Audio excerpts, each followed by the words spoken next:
자, 전 남편을 살해한 뒤 시신을 잔혹하게 훼손해서 유기한 고유정의 6차 공판이 어제 제주 지법에서 열렸습니다. 자, 어제 재판에서 고유정의 계획적인 범행을 입증할 증거들을 검찰이 이 법정에서 제시를 했죠. 어제 고유정 6차 공판 과정에서 검찰이 여러 가지 정황 증거들을 제시했습니다. 네. 범행 추정 시간 전후에 펜션 주인과 통화한 내용을 증거로 제시를 했고요. 예. 졸피뎀 사용 흔적을 의도적으로 감추려 했던 정황 증거도 제시를 합니다. 그리고 아들이 아빠랑 카레를 먹었고 엄마만 먹지 않았다는 진술도 재판 과정에서 공개를 했는데 네네. 이렇게 상세한 내용이 공개된 이유는 고유정이 계획적 살인 범행을 부인하기 때문입니다. 범행 전반을 인정하게 되면 증거조사도 상당히 간이하게 증거를 제시하고 요지 설명이 그치지만 계획적 살인 범행을 부인하고 있기 때문에 검찰의 입장에서는 증거 능력도 확실하게 보장을 해야 하고 그 증거조사도 굉장히 상세하게 진행을 합니다. 결국 고유정이 계획적 살인 범행을 부인한 것 때문에 증거조사 내용이 굉장히 상세하게 언론에도 보도되고 있다고 생각하시면 될 것 같습니다. 예. 그러면 추가로 공개된 이 증거들이 상당히 좀 유력한 증거물이 될 수가 있습니까? 계획적 살인 범행이라고 볼 만한 여러 단서들을 공개를 했기 때문에 변호인 측에서 적절하게 대처를 하지 못한다면 검사 공소 사실 그대로 유죄가 인정될 가능성이 굉장히 높아졌습니다. 그렇군요. 그렇군요. 자, 그러면은 이 검찰이 제시한 새로운 증거에 대해서 유족 측과 그리고 고유정 측 변호인의 얘기를 들어보겠습니다. 이번 6차 공판을 통해서는 지금껏 나타나지 않았던 여러 가지 검찰에서 확보한 증거들이 하나하나 다 나타났고 이에 대해서 공소사실이 충분히 입증되지 않았나. 피해자 아들의 진술이 오늘 증거조사를 통해서 나타났는데요.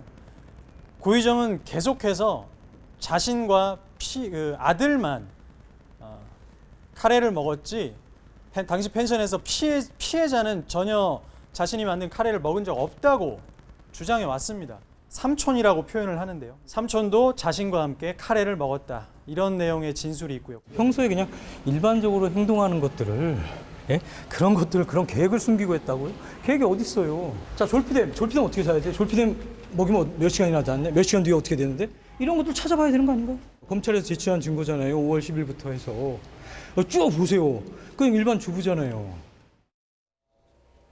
예, 고유정 측에서는 이 새로운 증거들이 영향력이 없다 이렇게 이제 주장을 하고 있는 것 같은데 네. 새로운 그 증거들 세 가지 중에 이 펜션 주인하고 통화한 내용들이 공개가 되면서 당시에 그 방 청석에서도 상당히 술렁일 정도로 이 네. 영향이 파장이 컸다 그러더라고요. 어떤 내용이었던 건가요? 글쎄, 이 이제 펜션 주인이 사실은 이들이 이제 펜션으로 들어가고 난 다음에 이게 무인 이제 텔이다 보니까 네네. 사실은 주인이 그 집안에 설치된 설비들을 운영하는 방식을 가르쳐 줘야지 운영을 할 수 네. 있는 거거든요.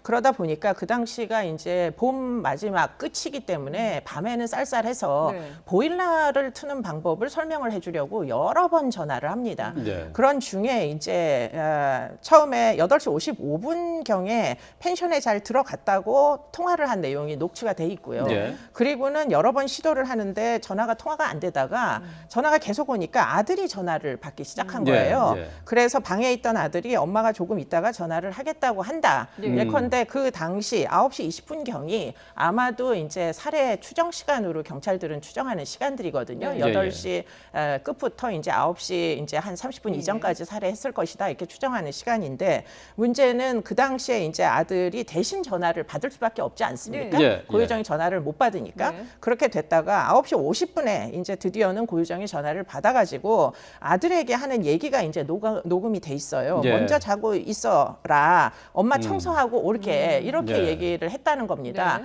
그러다 보니까 지금 이 이제 대화의 내용 예컨대 한 1시간여 정도가 이제 아주 그 결정적 시간대인데 네. 그때 이제 아들한테 자고 있어라 청소하고 올게 이렇게 얘기했다는 게 네. 지금 고유정의 주장 애당초에 성폭행 피해를 그렇죠. 이제 예. 방어하기 위해서 살인이 벌어졌다 네네. 이렇게 얘기를 했었는데 문제는 그러면 성폭행 피해 직후라는 거잖아요. 네. 9시 때가. 예, 그런데도 아이에게 아주 편안한 이제 얘기를 하면서 청소하고 올게. 이 청소라는 게 뭐냐? 그게 현장을 치우는 겁니다. 그러다 보니까 이제 아마도 유족들, 방청석에 있었던 유족들이 경악을 한 것으로 보입니다. 예. 범행을 한 것으로 추정되는 시간대 이후에도 통화를 한 내용이 법정에서 공개가 되는데 그 목소리가 너무나 태연해서 방청석이 술렁거릴 정도였다고 하는데, 자, 이거는 그 계획적인 살인의 증거로라고 얘기할 수 있는 겁니까?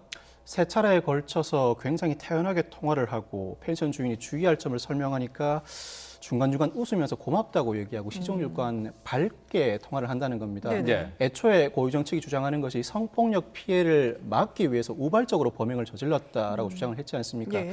그런데 이 점에 관한 검찰의 주장이 이릉타당해 보입니다. 성폭력을 당할 뻔했던 여성이 범행 전후에 제3자와 통화를 하면서 태연하고 밝게 통화한다는 건 굉장히 이례적입니다. 예. 충분히 계획적 범행을 입증할 만한 정황 증거로 보이고 예. 민사재판과 다르게 형사재판에서는 검찰이 증거를 확보했다고 일시에 다 재판부에 제출을 못합니다. 증거 능력을 부여받고 순차적으로 제출해야 하는데 네네. 어제 6차 공판 과정에서 증거 능력을 부여받고 제출한 이 증거도 재판부의 유죄 심증에 상당한 영향을 미치지 않을까 싶습니다. 예. 이번 그 사건에서 졸피뎀도 상당히 중요한 역할을 한 것으로 보이는데 네. 지금 고유정 그 변호인 측에서는 앞서 인터뷰에도 나왔습니다마는 그냥 평범한 일반 가정주부다. 그리고 졸피뎀에 대해서도 잘 모른다. 이런 식으로 얘기를 했지만 검찰이 제시한 증거를 보면 전혀 다른 상황이잖아요. 그러니까 졸피뎀을 검색하는 게 뭔 잘못이냐 예. 뭐 이런 거잖아요. 검색 과정이 상당히 치밀했고 범행을 앞두고 범행 도구의 구입과 연관되어 있기 때문에 단순히 가정주부의 행동이라고 치부하기는 어려운 부분이 있고요. 네. 그리고 이 고유정이 범행 현장인 제주도로 오기 전에 청주에서 감기약을 처방받는데 예. 그중에는 졸피뎀 성분의 약이 7장 있었습니다. 그런데 나중에 압수된 이 약봉지에는 다른 약들은 그대로 있는데 졸피뎀 성분의 약 7장만 모두 사라졌다는 거예요. 그래요? 네네.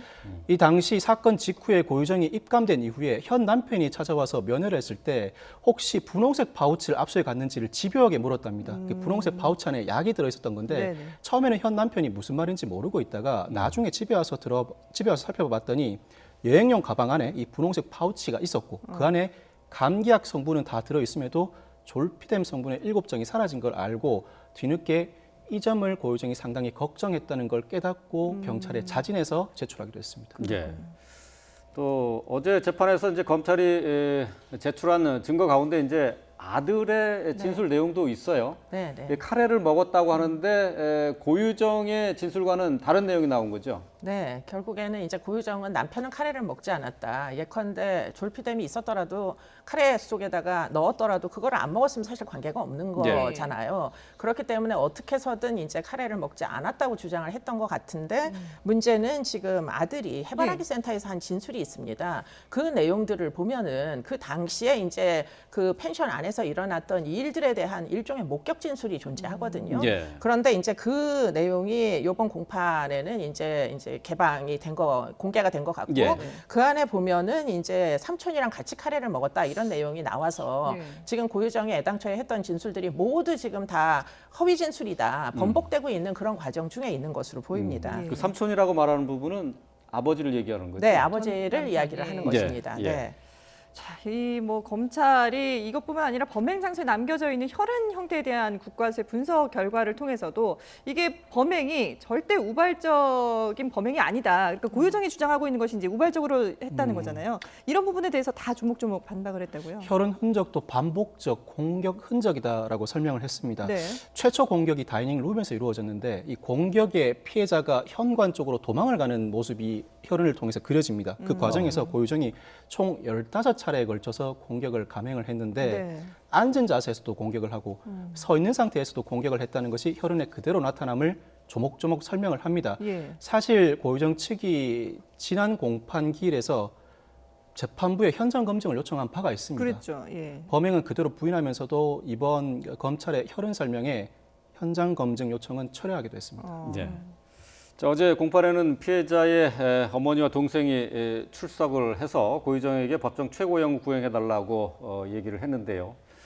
자, 이 피해자의 가족들 참 상상하기 힘든 고통을 받고 있을 것 같아요. 네, 뭐 지금 아마도 이제 현장에서 어떤 일이 일어났는지는 아마 가족들은 지금 처음 듣게 되는 그렇겠죠. 그런 과정이었을 걸로 예. 보이는데 지금 이제 결국에는 조금 전에 변호사님 말씀하신 대로 이게 이제 여러 번 이제 뭐 흉기에 찔려가지고 네. 사망한 이런 이제 현장들의 내용들이 나오니 결국에는 이 유가족은 아마 굉장히 고통스러웠을 걸로 보입니다. 그렇기 때문에 이제 뭐 앞으로도 더 큰 문제일 것이 지금 이제 아이가 살아남아 있다 보니까 네. 이 아이의 아마 양육 소송이 지금 진행되는 걸로 보이고요. 네. 어떻게 해서든 이제 삼촌이죠. 결국에는 삼촌은 아이를 키우겠다는 의지를 지금 밝히고 있어가지고 정신적인 충격이 있음에도 불구하고 결국에는 피해자의 아들을 이제 데리고 오고 싶다 이런 희망 사항이 있는 것이고 네. 또 가족들 입장에서는 지금 고유정이 수사 단계에서 했던 얘기들이 있지 않습니까? 뭐 거의 성폭행범으로 몰아갔던 거죠. 네. 그러니까 그와 같은 이제 명예훼손을 어떻게든 이제 다시 명예를 회복시키고 싶다 이런 의지를 가지고 꾸역꾸역 참으면서 이제 방청석에서 지금 재판 과정을 지켜보시는 것으로 보입니다. 네. 아마도 정신적으로 굉장히 뭐 상해가 심할 것으로 보입니다. 예. 자, 이게 뭐 재판이 진행되면 될수록 더 이런 끔찍한 범행의 그 현장들을 공개하게 돼서 유족들로서도 상당히 힘든 시간을 보내고 있을 것 같은데 뭐 우리 그 사건을 지켜보는 국민들도 마찬가지로 놀라고 네, 충격을 받을 것 그렇습니다. 같습니다. 근데 지금 고유정 같은 경우에는 전 남편 살해뿐만 아니라 지난 3월 2일 그 충북 청주 자택에서 의붓아들을 살해한 혐의도 지금 받고 있는 상황이잖아요. 그렇죠. 의붓아들 사망 사건을 수사하던 청주지검이 제주지검으로 사건을 이송했고요. 네. 재판부에 병합하라는 취지입니다. 제주지검도 이번 주 내로 기소할 것으로 예정되어 있는데 아마 재판부에 병합 신청을 할 것이고 재판부도 특별한 사정이 없는 한 병합해서 심리를 진행해 나가지 않을까 싶습니다. 그러면은 지금 같은 속도로 재판이 진행된다는 건가요? 같은 속도로 진행하기는 어렵죠. 이 전 남편 살인 사건은 이미 상당 예. 부분 증거 조사가 이루어졌기 때문에 예. 앞으로의 재판은 의붓아들 살인 사망 사건에 집중될 것으로 예상됩니다. 예, 그렇군요. 자, 오늘 오는 18일이죠. 결심 공판이 이제 예정이 되어 있습니다. 결심 공판은 뭐 앞서서 얘기했던 것처럼 검찰의 구형이 있고 또 피의자의 최후 진술도 있어요. 네. 혹시 피의자가 지금 최후 진술을 활용해서 자신의 입장을 다시 한번 강조할 가능성도 있을까요? 뭐 최후 진술에선 틀림없이 이제 마지막까지 자기 방어적인 변론을 구사할 걸로 보이기는 하는데 네. 문제는 지금 이제 그 청주 사건이 병합이 되면은 네. 이게 아마 재판이 지연될 개연성이 굉장히 높아 보입니다. 현재는 예. 기소가 된 상태이고 네. 그리고는 그 사건도 사실은 여러 가지 증거들이 추가로 확보가 됐기 때문에 네. 그런 부분에 대해서 다 공판정에서 이제 병합이 되면은 결국은 살인이 한 건이 아니라 두 건으로 재판이 네네. 진행이 될 것이기 때문에 상당한 지연이 발생할 가능성도 있어 보입니다. 네. 그러면은 이게 18일 결심 공판이 미뤄질 수도 있다는 건가요? 18일 결심 공판이 이루어지면 통상 피고인이 최후 진술을 하게 되고 검사가 구형을 하는데 네. 18일 결심 공판이 이루어지지 않을 가능성이 굉장히 높습니다. 병합이 예. 돼 의붓아들 되어 사망 있기 사건이 때문에. 병합되면 네네. 의붓아들 사망 사건에 대한 재판이 상당 기간 진행돼서 재판이 종결될 즈음에 마지막에 모든 사건을 종결하면서 결심 공판을 진행해 피고인이 최후 진술을 하고 검사가 구형을 하게 되는 것이죠. 네. 그렇군요. 어제 법정에서 증거를 제출해서 여러 가지 내용이 나왔는데 전화 통화 과정에서 아들이 자주 등장을 한단 말이죠. 네. 보면은 아들이 이 범행 현장을 목격하거나 대강 그 어떻게 돌아가는지 상황을 파악하고 있지 않았을까 하는 생각도 좀 들어요. 어떻게 보세요? 그랬을 개연성이 굉장히 높아 보입니다. 그런데 그런 진술을 이미 제가 이제 생각할 때는 해바라기 센터에서 아이가 이제 진술을 할 때 네. 상당한 내용들이 그 안에 포함이 되어 있었는데 문제는 이제 검찰 입장에서는 사실은 이게 아동 진술이다 보니까 예. 이제 뭐 대중에게 시민들에게 공개하기가 언론에 공개하기가 어려워서 지금까지 그 모든 이제 녹취 내용에서 나왔던 아이가 이제 펜션 주인으로부터 전화를 받았던 내용 이런 것들은 다 오픈을 안 했던 것 같고요. 그렇죠. 예. 그게 이제 지난 공판부터 나오기 시작하는 것으로 보입니다. 야, 예. 자, 앞으로 이어지는 재판도 어떻게 진행되는지 저희가 또 계속해서 지켜보도록 하겠습니다.